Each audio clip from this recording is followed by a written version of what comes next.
do men benefit just as strongly with the high fat approach, the 1 stick of butter a day protocol? Okay, that would really depend upon stress. So I do think that women have more of a need for steroid hormones. So estrogens, progesterones, there are a lot of receptors there, and obviously testosterone as well. I do think that men benefit when there is a huge stress component. I think the way Raymond is eating is perfect. Fat trimmings and the ribeyes.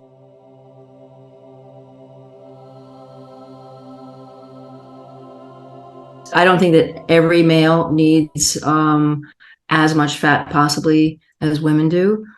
That's just been my experience. I'm sure that if there are issues, hormone issues, testosterone issues, lack of energy, fatigue, things like that, they would benefit for sure. Absolutely reduced inflammation. And there's the question about the soy boy phenomenon, which is estrogen levels, which are caused by carbohydrates.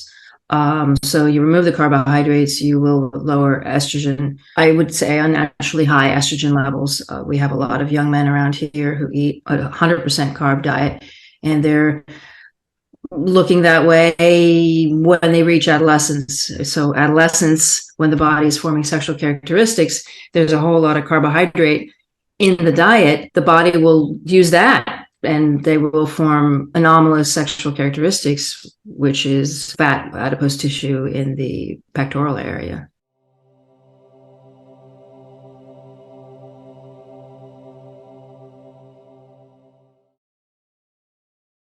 We're all raised to believe that the more protein you eat, the more muscle you grow, but it's more that when you're ripping your muscle tissue to shreds, you need protein to regenerate it and to reform it. So I think that it depends on what activity you're really doing. Fat is energy.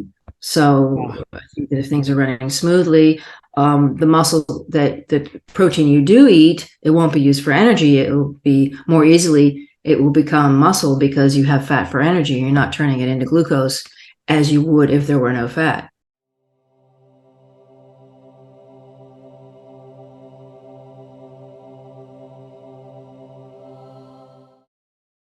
And that seems to be, what they're after. That seems to be the goal with their physique, is to really lay down that muscle, but making sure that there's enough fat so that the protein can do the job, that the fat does the energy job, and the protein is available to do what they're actually wanting it to do. Right. Yeah. Yeah. That's a good point.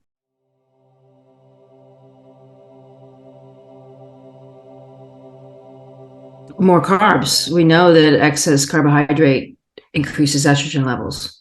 Yep. That's why when you have polycystic ovary disease and you go on a low carb diet, the excess estrogen, which is growing anomalous tissue in the endometrium, goes away. So excess carbohydrate increases estrogen, and the boy boobs or the man boobs, whatever you call it, come from excess estrogen, which is caused by too many carbs. And I see it all the time in Italy, especially southern Italy, where it's all pizza and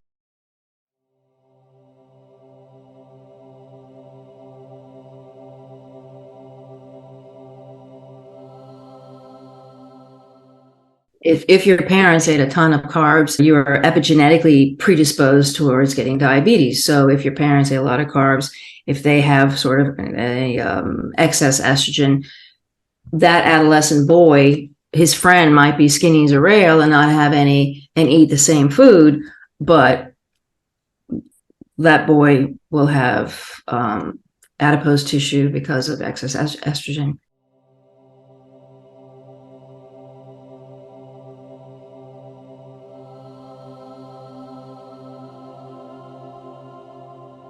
Annotated and summarized, easy to share with loved ones. The description below the title for this video has these summary points.